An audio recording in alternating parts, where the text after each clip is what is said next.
Ever since I can remember, actually, with my sister, because she's so much older than I am, and we slept in the same bed.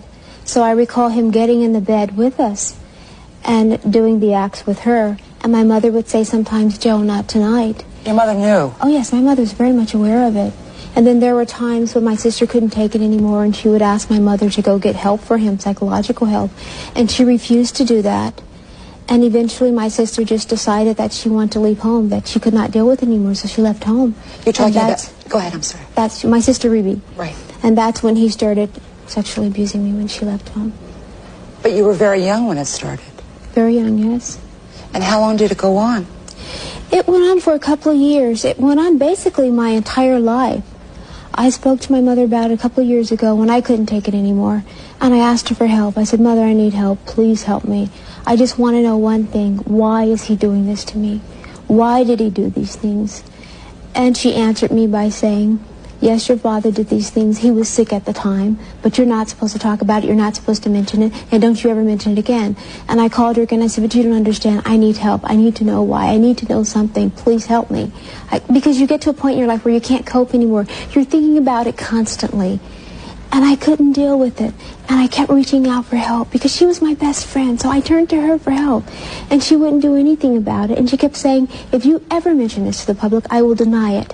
And I will call you a liar, and they won't believe you." Let me just ask you, because I had read a quote from your husband, manager, Jay. He said you were repeatedly raped, and that you're a very sad woman because of it. Is that a fair? Well, at a young age, my father engaged in that with me when I was much younger. As I got older, no, because he could go out and get any girl he wanted. However, sexually, verbally, it continued. He would say terrible things to me if we were alone in the room. "You know you want this, come over here and get it." Things like that he would say to me as I was older. But younger, children don't have a lobby, so we can't say no. But as an adult, we have a choice to say yes or no. But even as an adult, I couldn't say no when he said things like that, because my parents were so strict that we weren't allowed to really say no or anything. So I just had to listen to him talk to me like this, and I'll dare walk out the room. He'd grab me and beat me if I were to walk out the room while he's talking to me. So I just had to take these things from him. How did it make you feel about yourself? I had no self-esteem all my life. I felt dirty. I felt unclean. I felt guilty. I felt like I was doing something wrong. I felt like everybody out there knew, which in fact they couldn't have known because they weren't there. They weren't in the same bed with me and my father. But you just feel these things.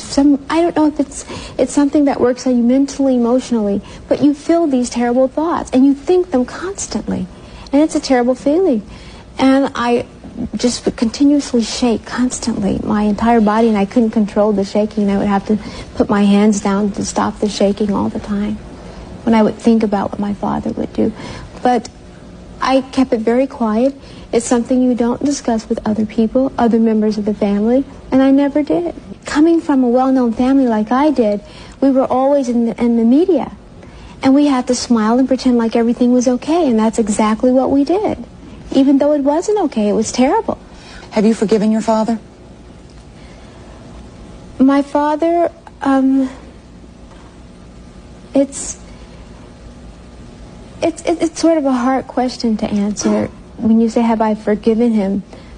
I should probably answer you by saying that I blame my mother more than my father, because I think if any man who's sleeping with his daughter and the wife is standing there and she's part of my blood and he's not, and she allows him to do this to her daughter, something's wrong. Something's wrong with the man. How could she stay with him like that? This is her daughter. Leave him, like my sister asked. Leave him, do something, go somewhere. But she chose not to. She chose to stay right there and watch him do that. Why, I don't know.